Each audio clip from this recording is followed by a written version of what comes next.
Take my land, take my life, but you won't take her back. The promise cut sharper than a Bowie knife across Wetstone's square. Dust swirled in angry spirals, horses stamping, spurs clinking against boards. Ruby May's cheek bore the fresh sting of her father's slap, and the sheriff's badge flashed crooked in lamplight. Then a voice like stone split the air. Gideon Maddox, giant of the mountains, stepped forward with chains still clamped on his wrists. He did not beg. He did not bend. He only stared down law twisted by coin, and the silence of that stare struck harder than any gunshot. What happened after turned the whole valley against its own lies. Keep watching. You'll want to know who stood with him. Dry Creek boiled beneath the noon sun. The air shimmered above rooftops. Boards groaned as if scorched, and even the whiskey bottles stacked in the silver spurs window bled light like molten glass. Dust lay heavy, ankle-deep, churned by horses tied at the rail. A dog panted beneath the trough, tongue out, ribs heaving. Jed Branson shoved his daughter into that glare. His hand crushed Ruby May's arm hard enough to leave bruises. She stumbled across the warped boards of Wheeler's General Store porch. 16 years old, heavy-set, breathless, bonnet tilting sideways. Her calico dress hung limp, the faded print almost the color of dishwater. Sweat darkened it in uneven patches. Strands of hair clung to her flushed cheeks. Jed's voice cut through the street. "Hear me, Dry Creek! This girl's no use to me. 16 years, fat, soft, stubborn. Eats more than she earns. I'm through wasting time." People turned. The blacksmith leaned on his hammer. The saloon doors swung once, spilling two men into sunlight, mugs in hand. Mothers pulled children closer. Silence spread, heavier than any shout. Jed raised his fist. "She's worth a trade. 1 Winchester rifle in working order. 3 sacks of flour.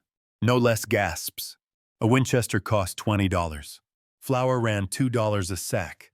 $36 for a daughter. Less than a steer. Less than a half-broken mule."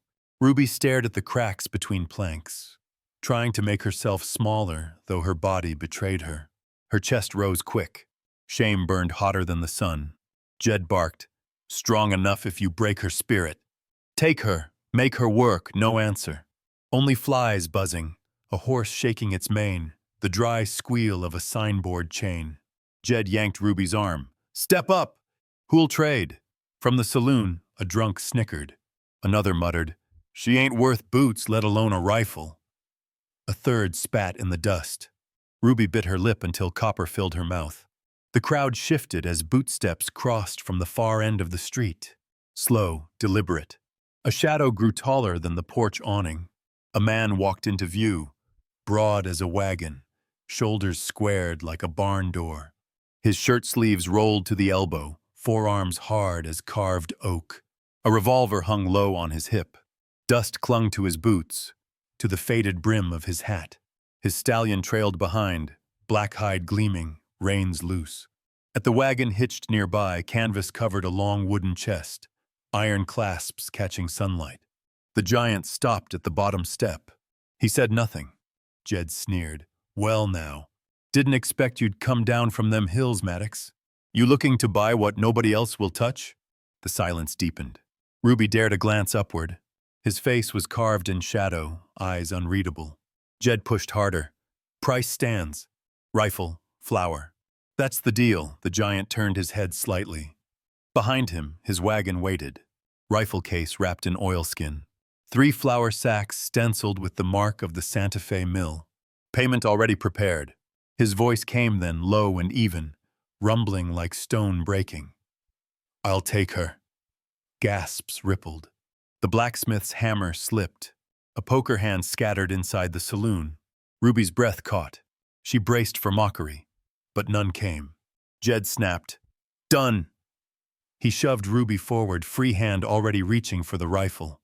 He caressed the barrel, sighted down its length, his grin thin and greedy. "Fair trade." He spat at Ruby's feet and strode away without looking back. The crowd dispersed, murmurs trailing. "Sold like cattle. Never seen Maddox take interest in anyone." Girls doomed. Ruby swayed, knees weak. She pressed arms tight against her chest. Alone. The giant cowboy Gideon Maddox remained still. He did not touch her. He only inclined his head toward the wagon. Come. The word carried weight heavier than chains. Ruby hesitated. Faces she had known all her life now turned away. A boy giggled until his mother slapped his mouth. Her feet moved. Down the steps. Into sunlight. Toward the black stallion that snorted smoke like a forge bellows. Each step thudded like a drum.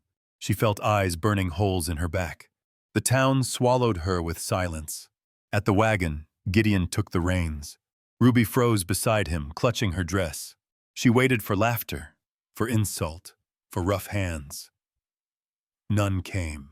Only the creak of leather, the stamp of hooves, the heavy hush of a man who spoke little but decided much. Ruby climbed the wagon seat, palms scraped raw by splintered wood. Behind them, Dry Creek shrank, its false fronts already fading in the glare. Jed cradled his rifle like a newborn. The townsfolk filed back to their whiskey, their anvils, their washboards. The wagon jolted forward. Wheels cracked over ruts, throwing dust in clouds. Ruby turned once, bonnet slipping, to glimpse the place that had bartered her away. Heat bent the air. The church steeple shimmered like a mirage. She faced forward again. Beside her, the giant cowboy held the reins loose, eyes on the trail leading into the hills. His silence pressed like iron. Ruby gripped her skirt, heart racing, mind clawing at questions she could not voice. What waited in the mountains? What secrets did his wagon hide under canvas and iron clasps?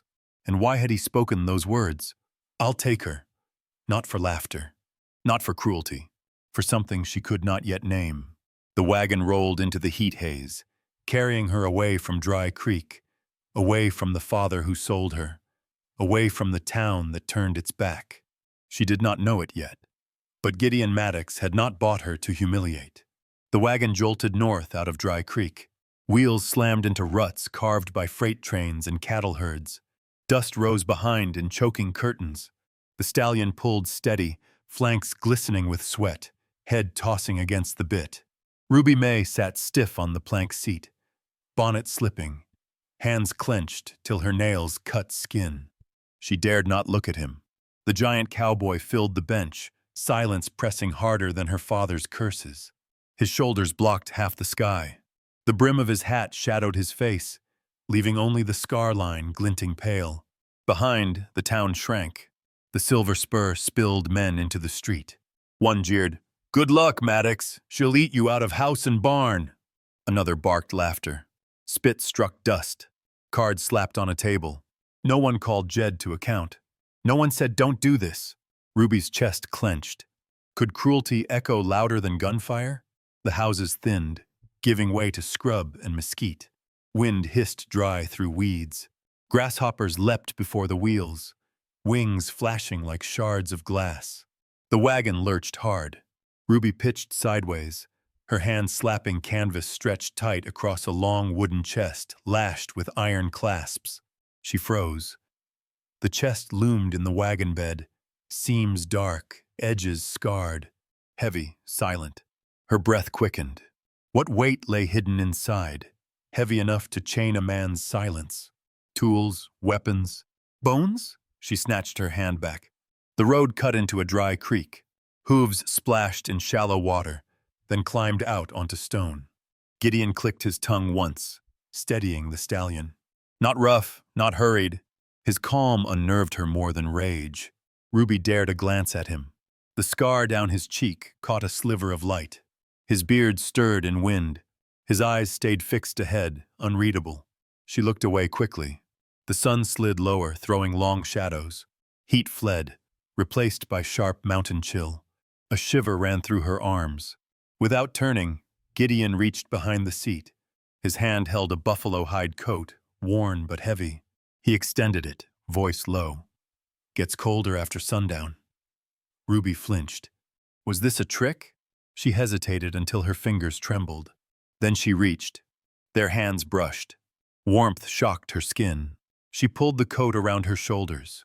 Gideon leaned into the reins. Long ride. The words rumbled like rockfall.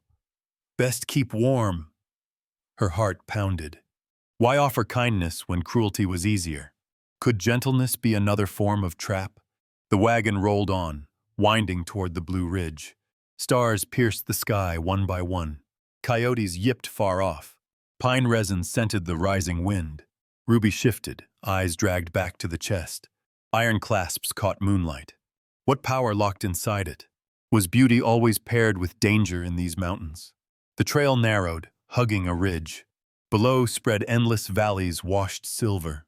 Ruby gasped before she could stop herself. Awe stung worse than shame. Could a place this beautiful still swallow her whole? The stallion labored uphill. Gideon murmured soft sounds, guiding with patience, never whipping.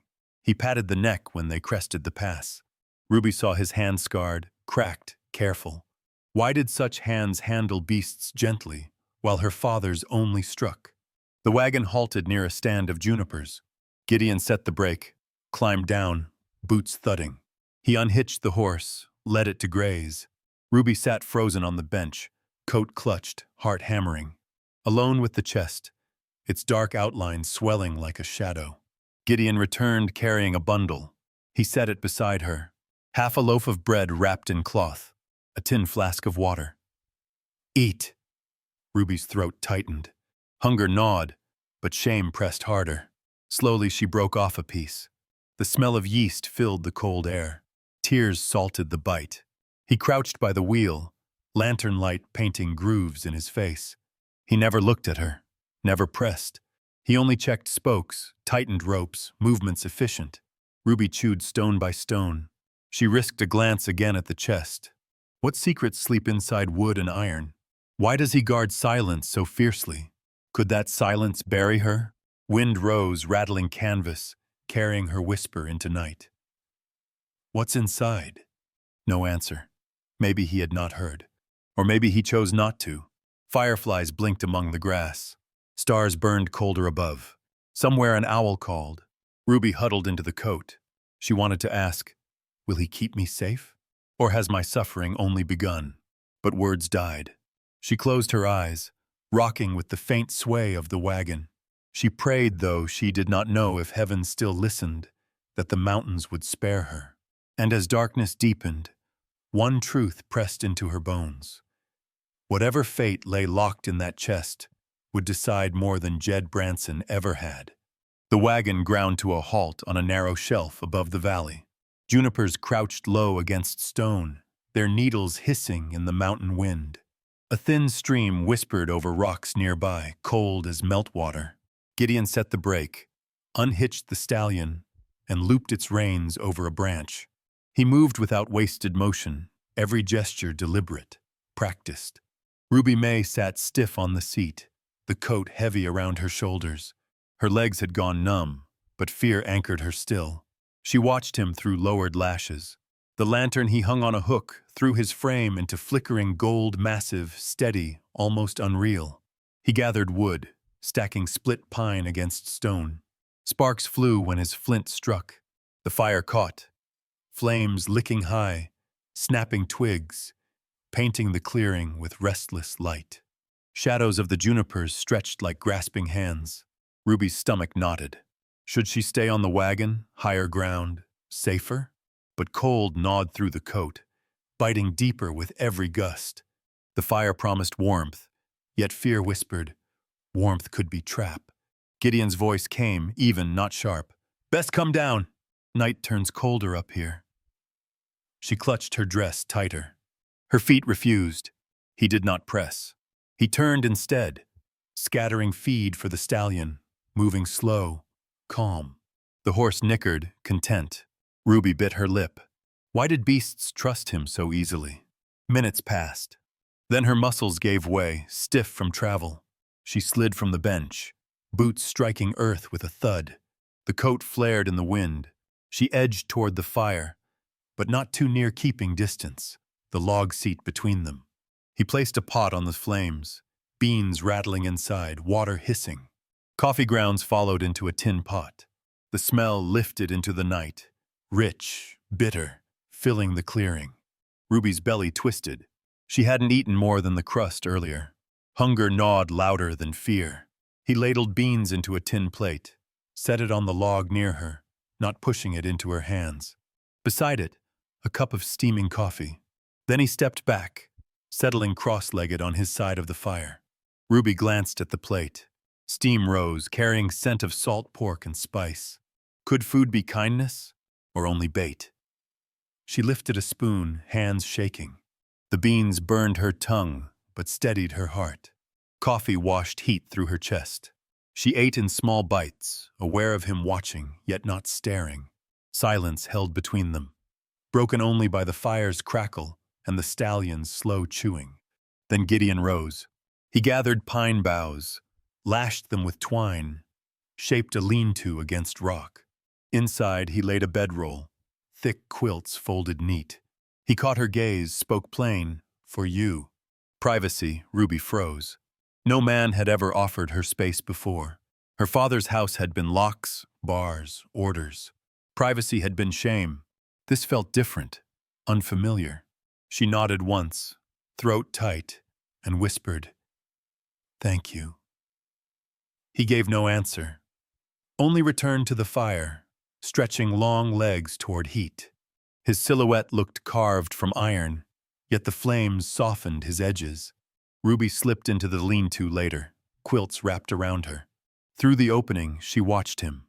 He sat unmoving, gaze on the fire, face unreadable. Behind him, the chest in the wagon loomed like a sentinel. She lay awake, heartbeat loud. Could she run? Down the trail, into darkness? Coyotes howled far off. Wolves prowled these ridges. Dry Creek lay 2 days behind, Jed's rifle in his arms. No, running meant death. Her eyes closed despite fear. The stream murmured lullabies. Fire crackled steady. Wind hushed through needles. Sleep stole her. She dreamed of the chest. Iron clasp snapped open. A flood of light spilled, blinding. Inside lay no bones, no chains, only ashes drifting upward like smoke. She reached, and ashes clung to her skin, burning. She woke with a gasp. The fire still glowed. Gideon still sat, shoulders bowed. His hat hid his eyes. Was he awake, or dreaming with eyes open? She could not tell. Dawn bled slowly into the sky, pale bands above ridges. Frost silvered the grass. Her breath puffed white. She crept from the lean-to, stiff but unbroken. Gideon was already tending the fire, kettle steaming. He handed her a strip of cornbread. Simple, warm. Ruby took it with shaking hands. Where are we going?" His eyes met hers at last. Steady, unreadable. Home. The word dropped heavy. Her heart skipped. Home had meant walls of shame, chains of a father's scorn. Could the mountains redefine it? Or would they finish what Jed began? Gideon doused the fire, packed gear with efficient hands. The stallion stamped, eager for trail. He lifted the chest again, heaving it into the wagon bed with ease. Iron rang against wood. Ruby shivered. What power deserved such weight? She climbed the seat, coat pulled close, eyes darting once more at the chest. Gideon set reins, clicked his tongue. The wagon rolled, carrying her deeper into pines, deeper into fate.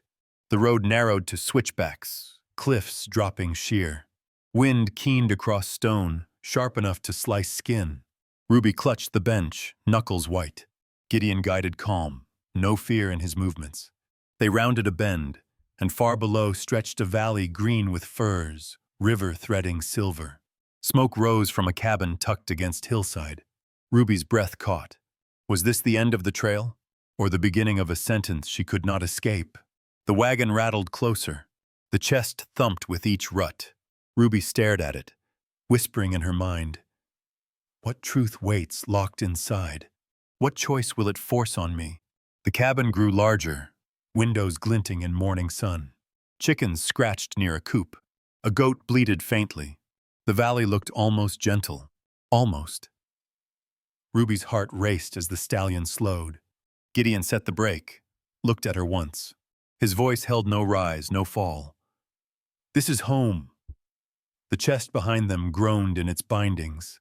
The wagon rattled down the final slope, wheels crunching over gravel, until it rolled into a clearing cut neat from wilderness. Morning light spilled across the valley. Pines rose tall on three sides, their needles whispering in wind. A stream glimmered at the edge of a meadow, tumbling white over stones. Ruby May clutched Gideon Maddox's coat closer. Her eyes fixed on the cabin ahead, timbers dark with weather, roof patched with shakes, smoke lifting lazy from a stone chimney. A small coop stood crooked to one side, chickens scratching at the dirt. A goat bleated from a rough pen. Beyond, rows of earth lay dormant, fenced by sagging rails. The place looked lived in, but spare, as if comfort here was carved from hardship. Gideon set the brake, dropped from the wagon, boots sinking in loam. He unlatched the stallion, patted its flank. The beast nickered, trusting. Ruby remained frozen on the seat, breath shallow. He turned, voice steady. Down! Her knees trembled as she slid from the bench. Earth felt strange beneath her soles after so long jostled by wheels. She kept arms wrapped around herself, as if still braced for blows. Gideon lifted the chest with ease, iron rings clanking, and carried it inside the cabin without a glance back. The door shut. The latch dropped. Ruby's heart pounded. Alone, she scanned the clearing trees hemming close, ridges rising sharp. No path but the one they'd climbed. Escape meant death in wilderness. The door opened again. Gideon stood framed by shadow. Come. Ruby hesitated, then stepped forward. The threshold creaked under her weight. Inside, the air smelled of pine smoke and leather, faint tang of dried herbs. Morning light fell through two small windows, slanting across plank floors, scrubbed but scarred. A stone fireplace dominated one wall, fire licking slow behind iron grate. Beside it, a table with two chairs, shelves lined with tin plates, jars of beans, sacks of meal. Against the back wall, a ladder climbed to a loft. Sparse, functional, not cruel. Gideon set the chest in a corner, covering it with a folded blanket. Ruby's gaze clung to it, but she forced her eyes elsewhere when he turned. He spoke plain. Kitchen's here. Loft's yours. My room's yonder. He gestured to a single closed door at the rear. Ruby's breath caught. He had marked boundaries dividing space, offering distance. Not Jed's world of locks and confinement, but lines of respect. She whispered, barely audible. I won't be expected to. His head lifted. Eyes caught hers, steady as stone. You owe nothing. The words struck harder than a shout. She swayed, lips parting, but no answer formed. He crossed to the fireplace, added wood, sparks rising. Rest. Food later, Ruby climbed the ladder slow, each rung creaking. The loft opened to a low ceiling, rafters hung with herbs drying. A straw-tick mattress lay under patched quilts. A single small window cut in the wall, framing peaks, distant and white. She sank onto the bed, quilts rough but warm beneath her palms. The fire's crackle drifted up, mingling with the stream's murmur outside. Her eyes blurred. Could this cabin, lonely and worn, be safer than her father's house ever was? Yet the chest sat below, sealed. She pressed her forehead to the glass, staring at pines swaying. The thought circled like a hawk. What truth sleeps inside that box? Hours slipped. Gideon's movement sounded below boots on planks. Cupboard doors shutting, the thunk of wood split. Workman's sounds. No shouting, no fists. Near dusk he called up, "Supper!" Ruby descended, stiff. On the table waited a pot of stew, bread thick-crusted, cups of water drawn from the stream. Gideon sat already, waiting. He did not serve her. He let her choose. Her hand shook as she ladled stew into a bowl. The broth warmed her chest, chased cold from her limbs. For once, food tasted not like shame but survival. He ate in silence, methodical. Now and then his gaze lifted, unreadable. Ruby dared a question, soft. Why bring me here? He chewed slow, swallowed. His voice came quiet, gravel in riverbed. Because no one else would. Her spoon halted. He did not explain further. He only rose, rinsed his bowl, set it aside. He took a lantern, stepped outside to tend stock. Ruby sat staring at her own reflection in the window's dark glass. She saw round cheeks, hair loose, eyes wide with fear, and behind them, the blur of a fire steady and constant. Later, when Gideon returned, he placed a fresh log on the hearth, checked bolts on the door, then nodded once toward the ladder. Rest. Long day tomorrow, Ruby obeyed, climbing back to the loft. She lay under quilts, staring at rafters. The fire's glow painted orange lines across the beams. Sleep did not come quick. Each creak of cabin boards stirred fear. Each gust of wind rattling the shutters made her flinch. She kept glancing toward the corner where the chest lay shrouded. What secret could a man guard so close yet never name? At last her eyes closed. Dreams rose, strange and heavy. She walked through Dry Creek, but the town was empty, windows boarded, doors shut. Only the chest sat in the street. She opened it. Light burst, blinding, and inside she saw her father's rifle, cradled in ashes. She reached, but fire consumed her hands. She woke with a cry, breath ragged, sweat damp on her skin. Below, the fire burned low. Gideon sat in the chair, hat tipped, gaze fixed on coals. Awake, watching. Ruby sank back, quilts trembling over her chest. She stared at him from above, heart thundering. Why did he keep vigil when she slept? She turned to the window. Stars spilled cold across the sky, sharp as glass. The stream whispered outside, endless. Ruby closed her eyes, whispering to herself, "This cannot last." Nothing safe ever does, and yet, as she drifted, warmth of fire and weight of quilts wrapped her like arms never known. Morning would bring labor, questions, and perhaps answers. But tonight, one truth lingered. In this cabin, for the first time, she had been given space. Space to breathe, space to wonder. But never to forget, the chest remained. Days passed with the rhythm of wilderness. Dawn broke pale over ridges, spilling thin light into the valley. The stream sang constant. Chickens clucked restless. The goat bleated as if demanding witness. Ruby May rose each morning in Gideon Maddox's coat, heavy around her shoulders, stepping from the loft into air that smelled of smoke and damp pine. At first, her hands shook too much to work. She spilled water while filling troughs, dropped wood when trying to stack it. She braced for harsh words, for her father's barked scorn. None came. Gideon only set his jaw, took the tool himself, showed the motion once, then stepped aside. She tried again, slower. Her arms ached.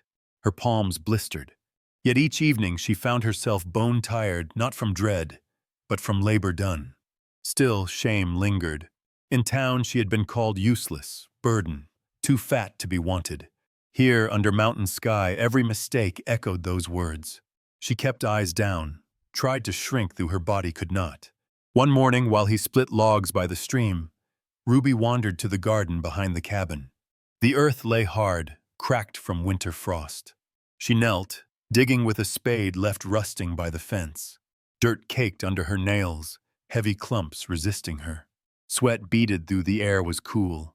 She paused, breath ragged, staring at a sprig of green forcing through the soil, a weed or perhaps a flower. Its stubborn rise pierced something inside her. That night, after chores, she climbed to the loft.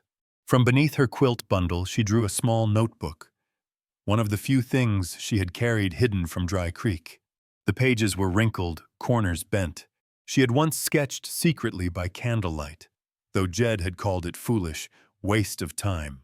She sharpened a stub of pencil, then traced the memory of that sprig.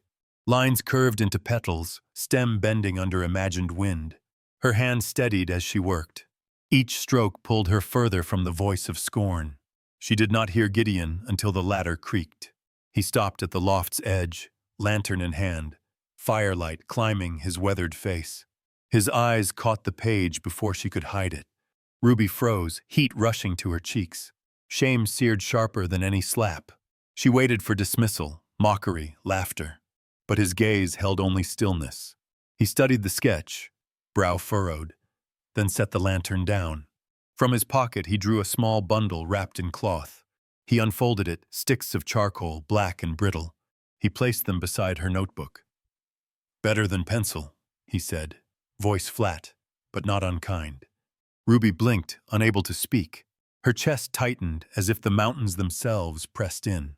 She nodded, clutching the bundle as though it might vanish.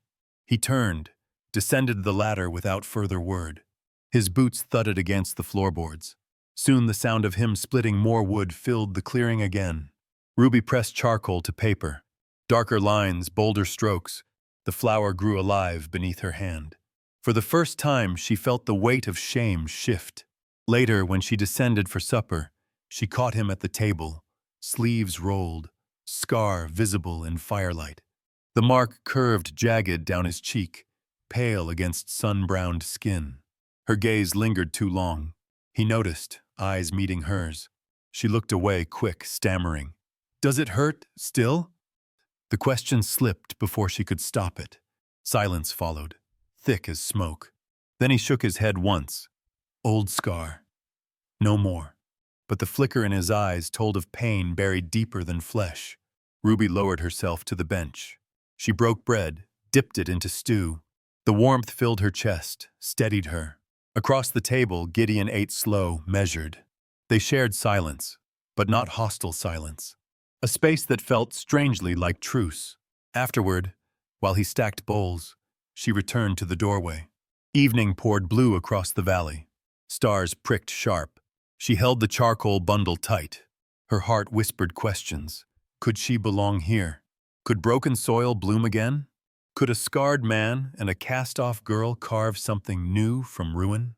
The chest answered with its mute presence from the corner. Its iron clasps glinted in firelight. Secrets waited. Ruby drew the quilt close around her shoulders. She whispered, not sure if to herself or the night, "Maybe weeds can be flowers too." No one replied. Only the stream carried her words away. She climbed back to the loft. Her sketch lay open. The sprig had grown under her hand, petals bold, stem strong. She traced it once more, then closed the book. Below, Gideon sat by the fire, scar catching light, shadow stretching long. He leaned forward, elbows on knees, staring into flames as though reading words no one else could see. Ruby lay down, heart unsettled. For the first time, shame no longer smothered her completely. A thread of something new had entered, thin, fragile, but real. Still, the chest remained. She closed her eyes, listening to the fire, the stream, the steady rhythm of axe strokes echoing from memory. Tomorrow would bring more toil, more silence, perhaps more charcoal on paper. But tonight, the flower on her page bloomed, and with it, a question burned. Could scars mark not just endings, but beginnings? Ruby May whispered the thought to her pillow of quilts, though no answer came. Morning light bled pale through the loft window. She rose with stiff arms, pulled on worn boots, and stepped down into a cabin already warm from Gideon Maddox's fire. The day unfolded with rhythm she had begun to know. Water from the stream, feed to the goats, eggs gathered from restless hens. Her muscles protested, but her hands steadied. She moved slower than Gideon, always behind, yet he never barked.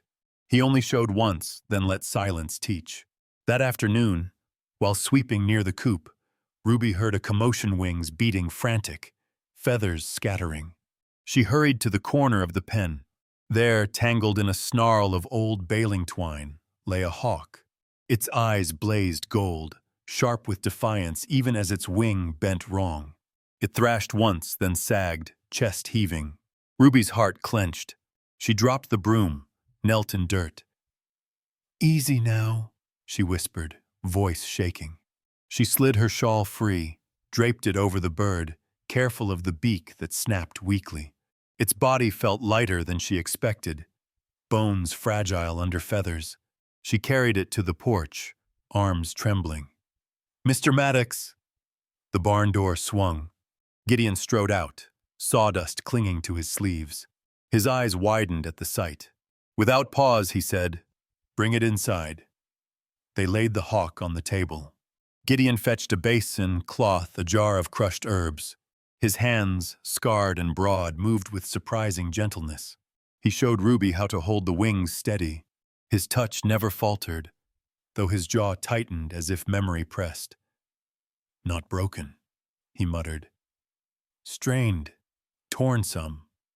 He cleaned the scrapes, bound the wing with strips of cloth cut from an old shirt. The hawk stilled under their care, eyes fixed, unblinking. Ruby stroked its head once with a fingertip. Her throat burned.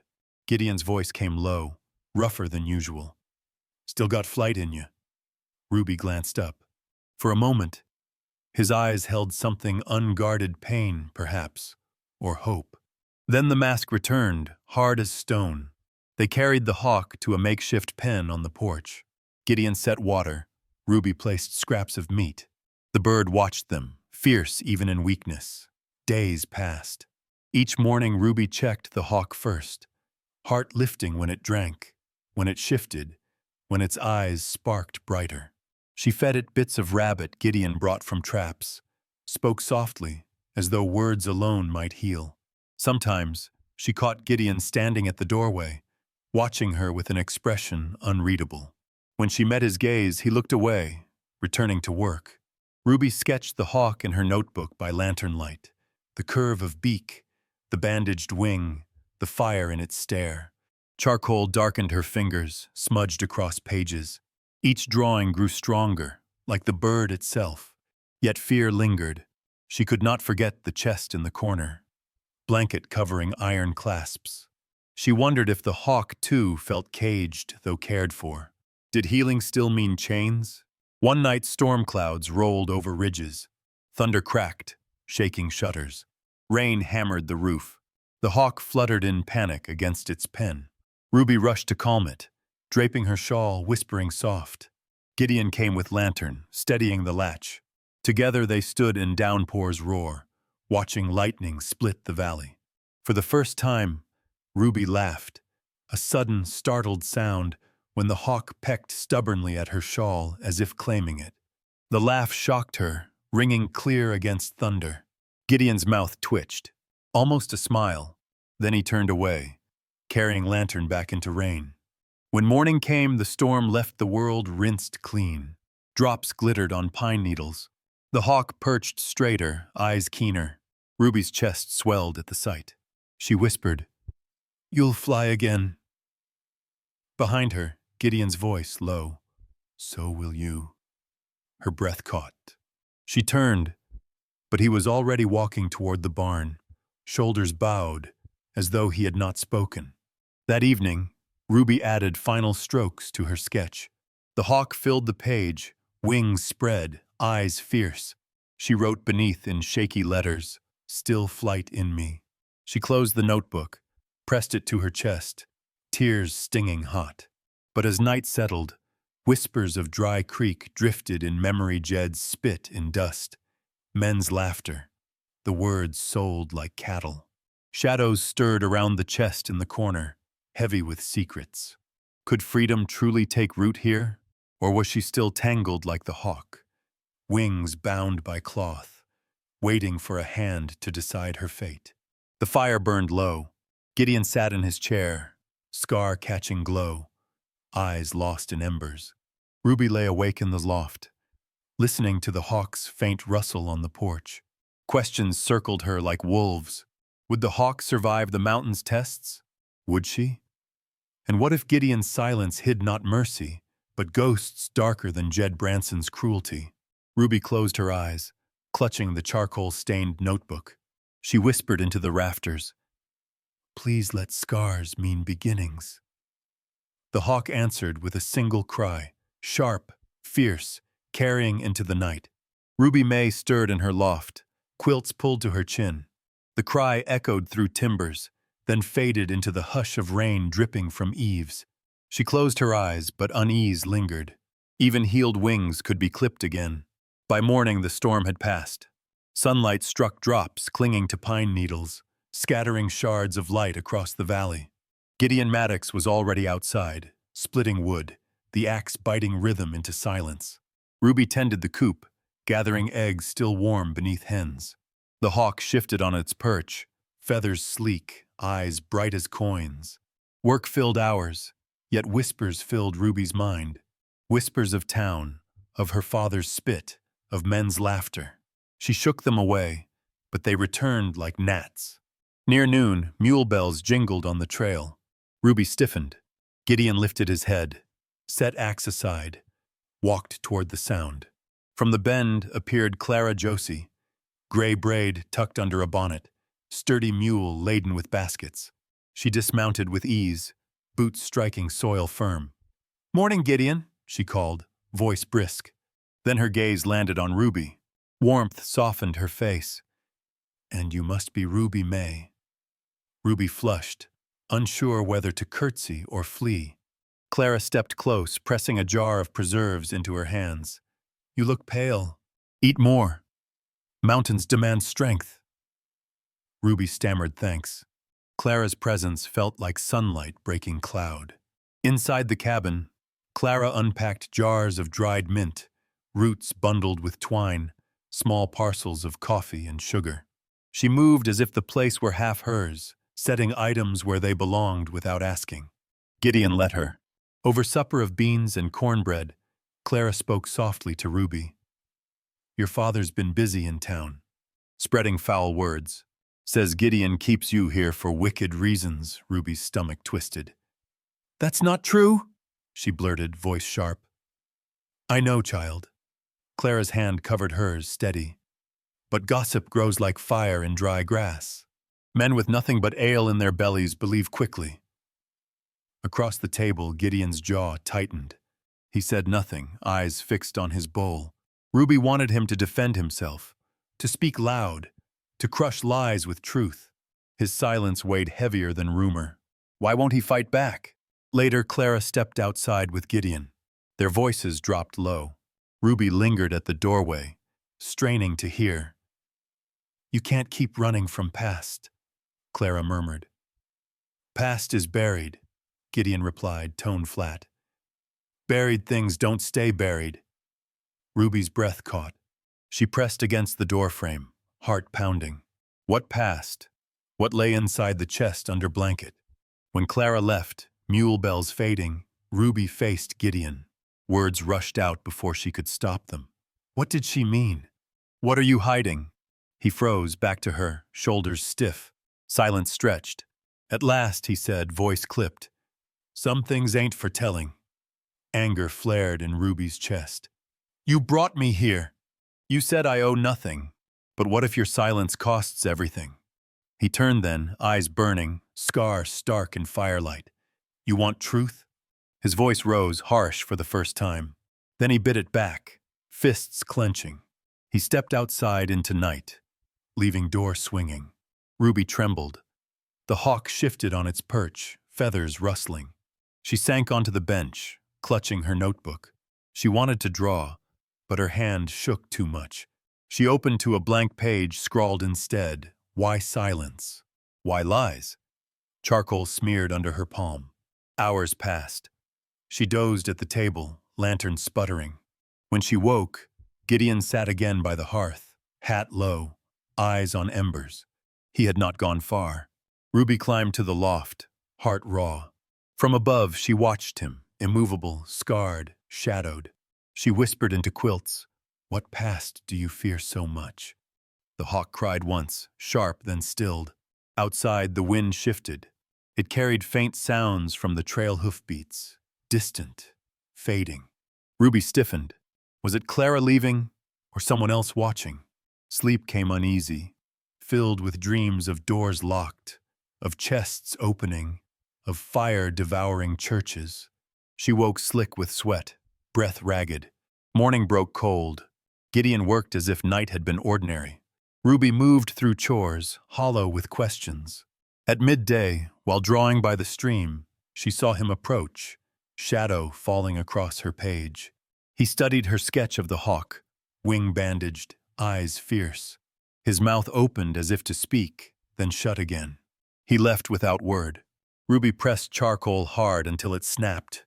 She whispered to the water, "Why does he fear his own voice?" The stream gave no answer.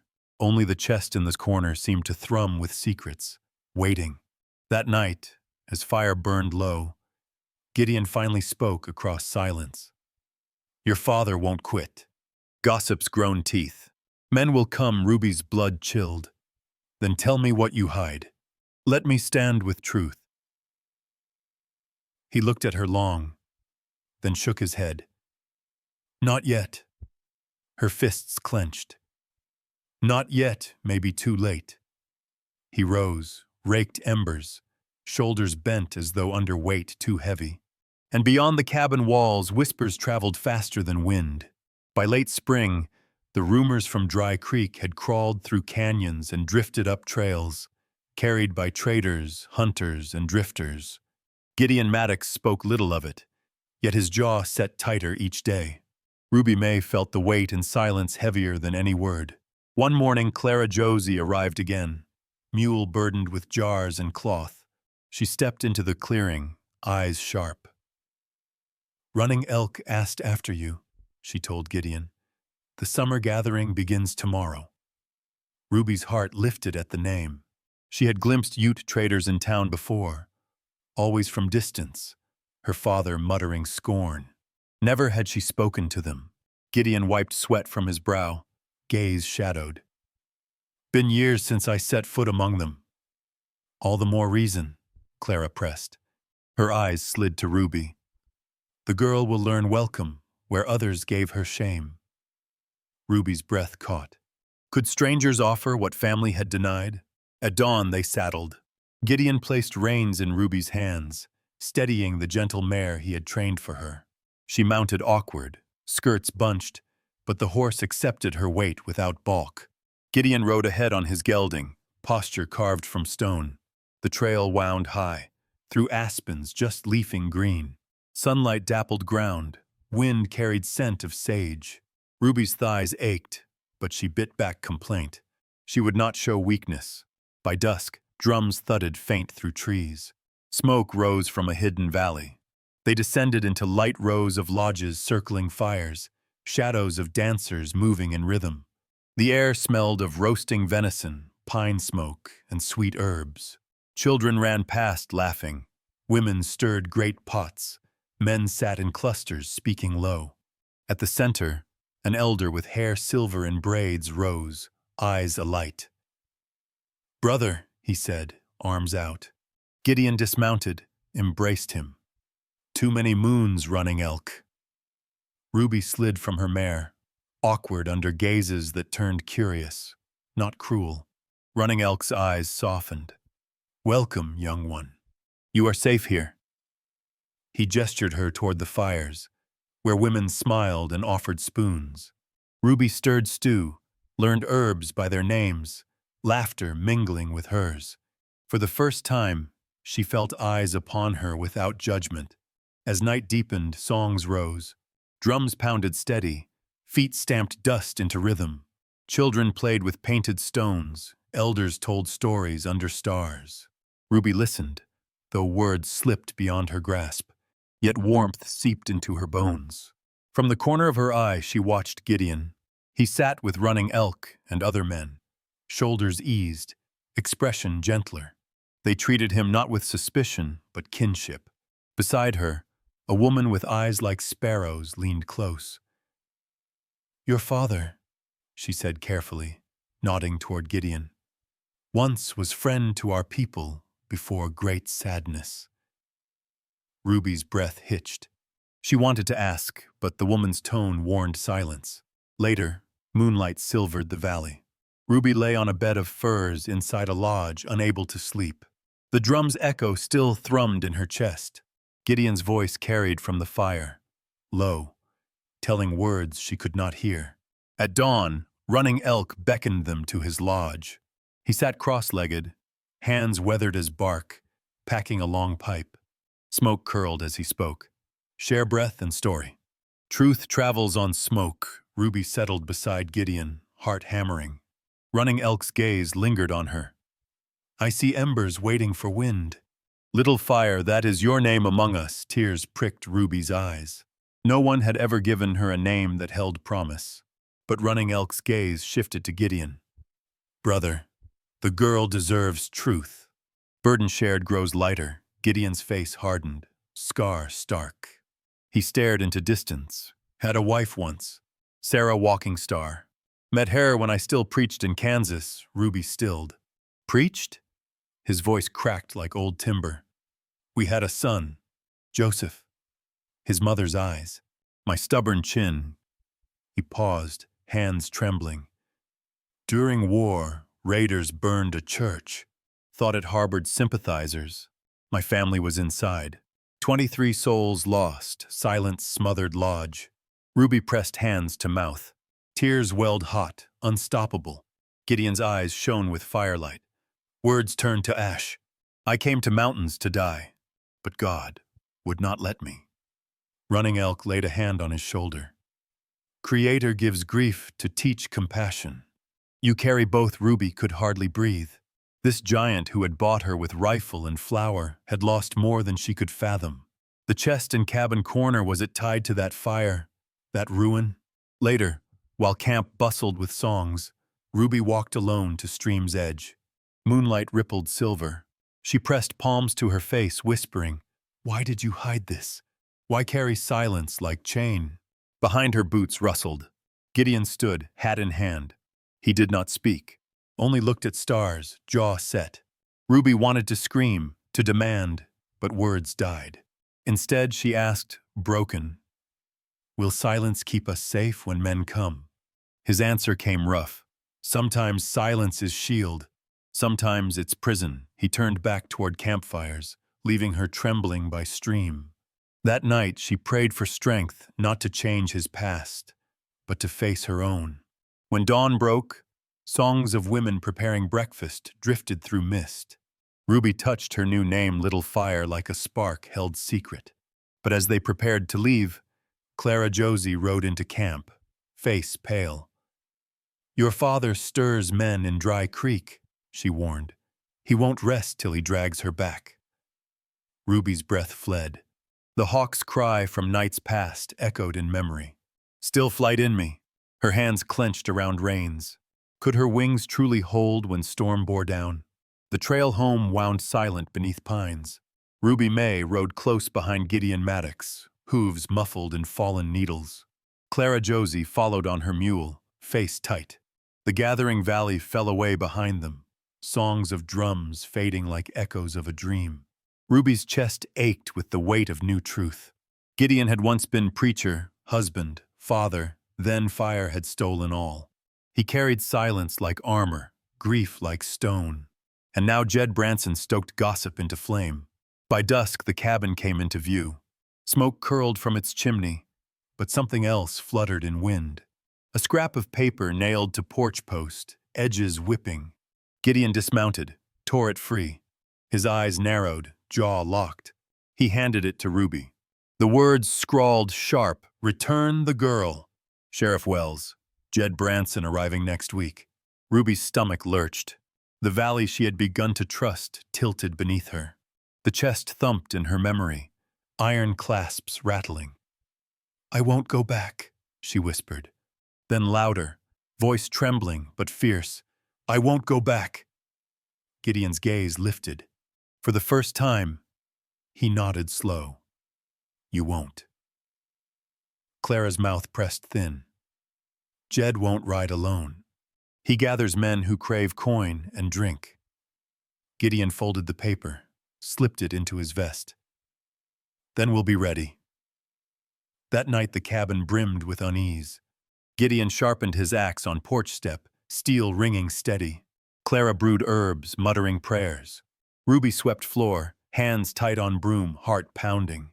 The chest loomed in corner, blanket draped like shroud. Ruby's eyes returned to it again and again. If secrets lay inside, could they help now? Or would they shatter what little shield they had? At supper, silence hung heavier than smoke. Finally Ruby spoke, voice raw. "You kept me alive here. You gave me space. But silence won't shield when rifles come." Gideon's scar twitched. He set down his spoon, looked at her long. "Words can wound deeper than lead. Once spoken, They never return, Ruby leaned forward, eyes burning. And silence can kill just the same. For a moment, firelight caught his eyes unguarded. Then he looked away. Later, Ruby climbed to loft. Sleep refused her. Through window she watched valley darken, stars sharp as needles. In distance, coyotes howled. She pressed face into quilts, whispering, "Please let wings hold." Morning came pale, cold. Gideon rose early, checking wagon wheels, mending harness, oiling rifle. Clara walked garden rows, gathering herbs for wounds yet unspilled. Ruby carried water, arms shaking, but her steps steady. By midday, mule bells jingled again. Clara returned from trail with newspaper folded neat.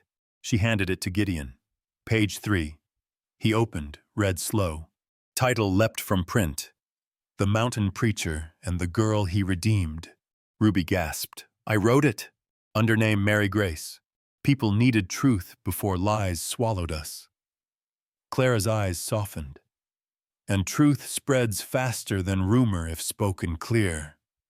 Gideon folded paper careful, slipped it close to heart. He said only, "So long as it's true." Ruby's throat tightened. Every word. The day passed in quiet labor. Yet tension hung sharp, as if ridge itself held breath. Gideon stacked wood high, axe ringing. Ruby arranged wildflowers in tin can, stubborn act of defiance. Clara packed herbs, jars, bandages. When dusk bled red across peaks, hooves thundered far down trail. Dust rose, faint but certain. Ruby's basket of beans dropped from her hands. "They're coming!" Gideon stepped from barn, wiping palms on vest. Clara moved to porch, medicine bag ready. Through trees, shapes formed riders, wagon. Sun-caught metal badge on chest of Sheriff Wells. And at front, Jed Branson sat straight, rifle across saddle. Ruby's blood ran cold. Yet anger flared hotter. She stepped beside Gideon, voice shaking but strong. "He sold me like cattle." "He has no claim," Gideon's jaw tightened. His hand rested on axe handle. The riders drew nearer, hooves striking earth like drums of war. Ruby's heart pounded. She felt wings beating inside her chest. Fragile yet fierce. Storm had reached their door.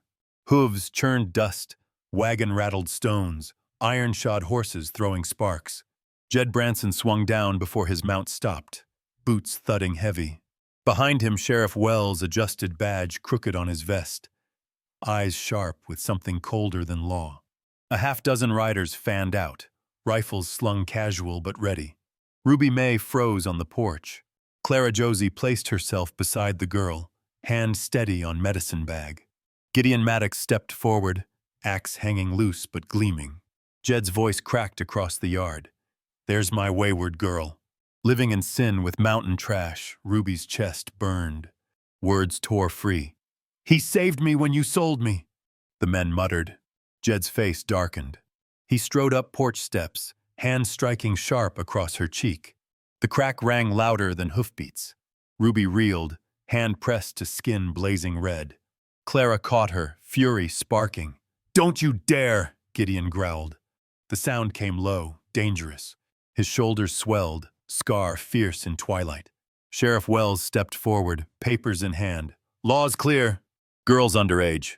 Branson never surrendered custody proper. That makes you a kidnapper, Maddox."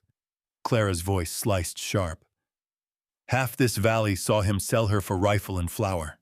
"I'll testify before any court," the sheriff smirked.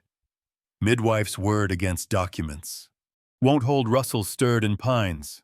All turned as running elk emerged. Tall, braids silvered.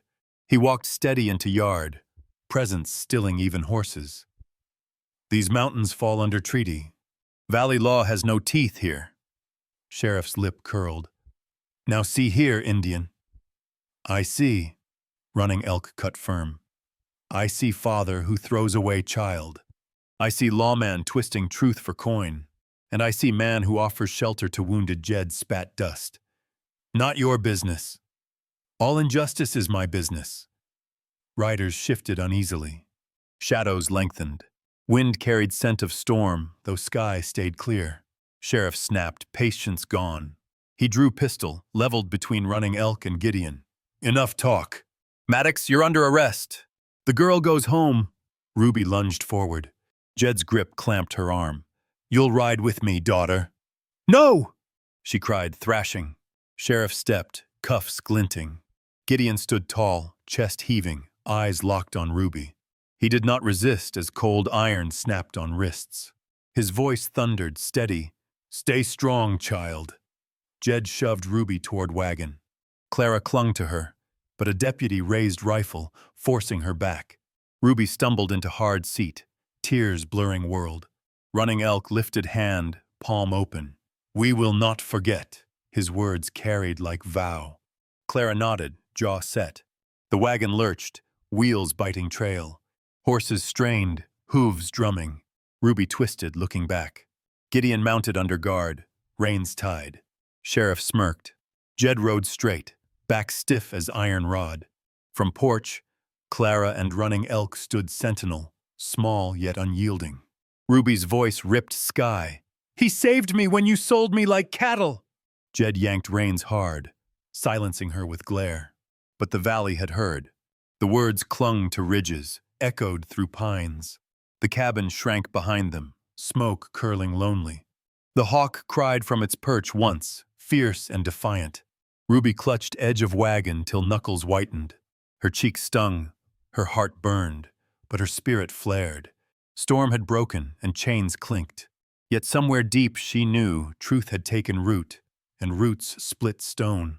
The wagon rolled hard over ruts, carrying Ruby May away from cabin smoke, away from hawk's cry fading in pines.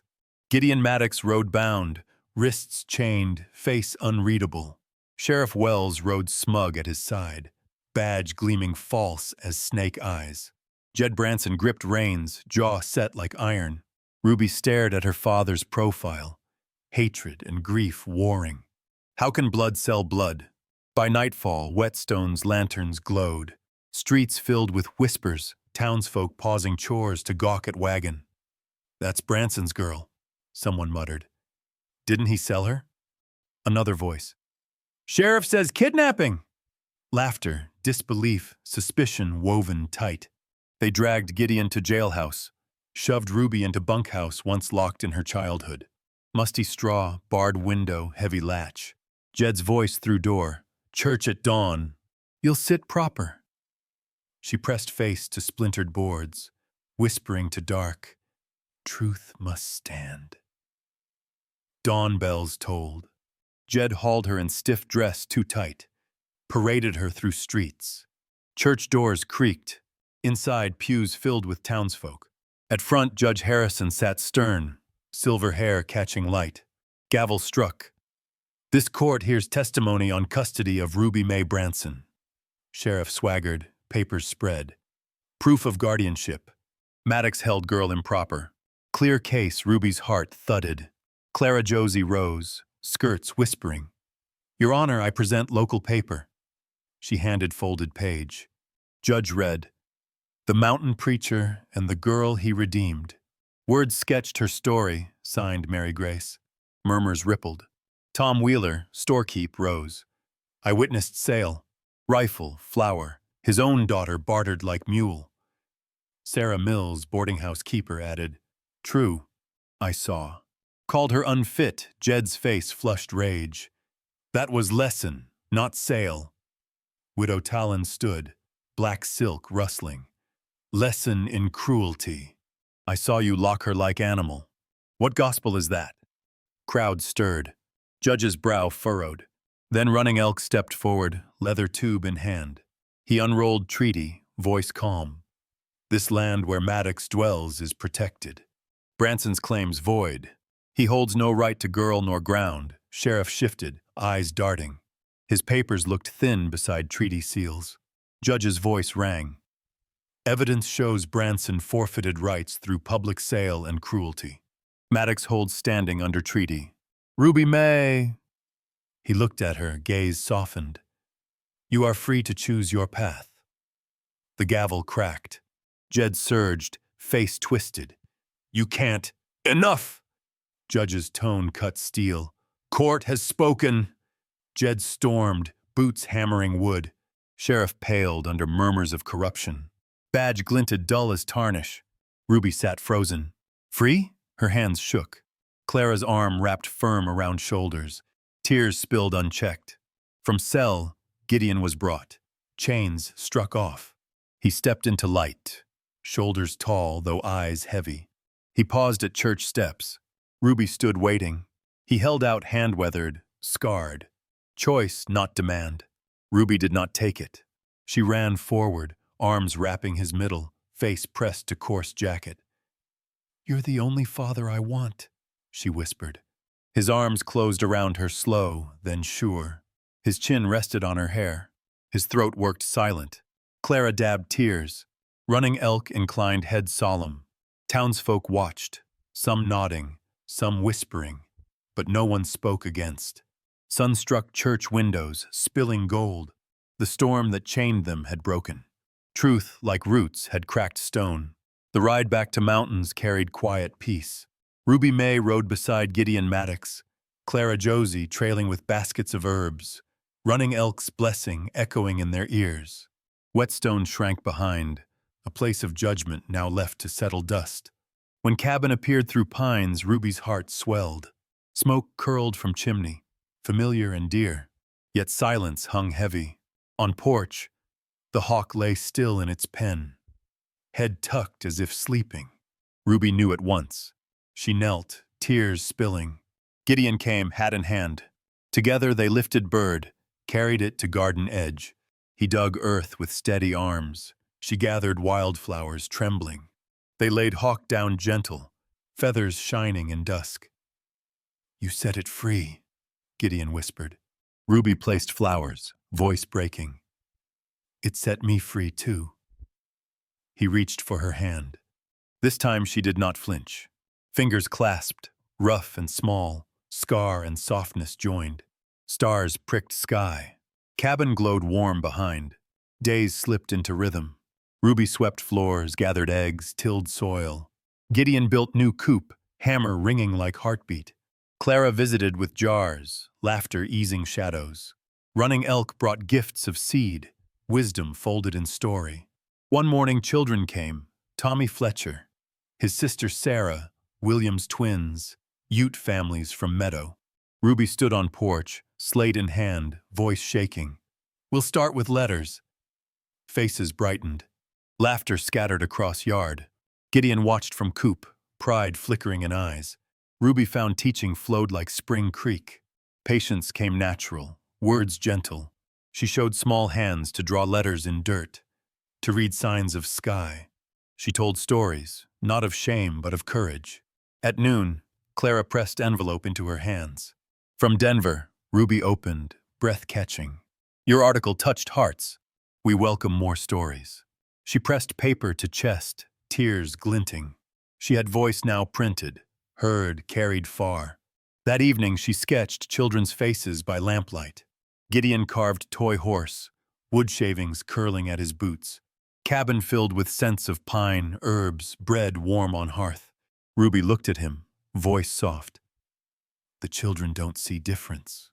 "Only friends," he nodded slow. "Hate's learned. Maybe your teaching keeps it from root." Her heart eased. She thought of hawk, of scars, of wings healing. Snow came late that year, flakes swirling outside window. Ruby sat in chair Gideon had built, journal open. By fire's glow she wrote, "The mountain teaches patience, to bend without breaking, to wait storms through, to grow roots strong in stone." Gideon listened, eyes soft. He reached across small space, rested hand on her shoulder. Simple, steady, safe. Outside, night-hushed world. Inside, fire burned bright. Walls cradled laughter, silence held peace. The chest still stood in corner, blanket covering. Yet it no longer loomed. Ruby had draped her embroidery over it, flowers stitched in bold color. Past remained, but present bloomed. She dipped pen once more, words flowing sure. "He didn't buy me. He brought me home." Her eyes lifted. Gideon's met hers. No need for more. Hearth crackled. Snow drifted. Two lives scarred yet mended sat side by side. Not by blood, but by choice. And in mountains where wind carried whispers, a new story took root of a girl once sold, and a giant who chose mercy. Roots split stone, flame warmed hearth, home endured. From the dusty square of Dry Creek to the lonely trails of Sierra Blanca, Ruby May's journey told more than one life she was cast off, yet found a place. Gideon Maddox, scarred by loss, became not captor but shelter. Clara Josie and Running Elk proved that truth and compassion can outweigh forged law. And even the hawk, wounded and fierce, mirrored the girl's own fight for wings. I remember a small moment, Ruby bending to tie a child's boot at her new school. The boy whispering, "My ma says you were once unwanted." Ruby smiled, smoothed his hair, and answered, "Then I'm glad I was, or else I'd never have found you here." That simple tenderness held more power than any rifle or gavel. And now, perhaps the question lingers with you as it did with her. When family fails, when law twists against mercy, is it blood or choice that truly makes a home? If this story struck a chord in you, I'd love to hear your thoughts. Leave a comment below. Tell me where you stand. Don't forget to subscribe so you won't miss the next tale from the frontier. And if the message of Ruby's resilience touched you, share this story forward. Someone you know may need its reminder tonight. For in the end, life's harshest storms cannot silence the truth that kindness is the only fire that keeps us warm.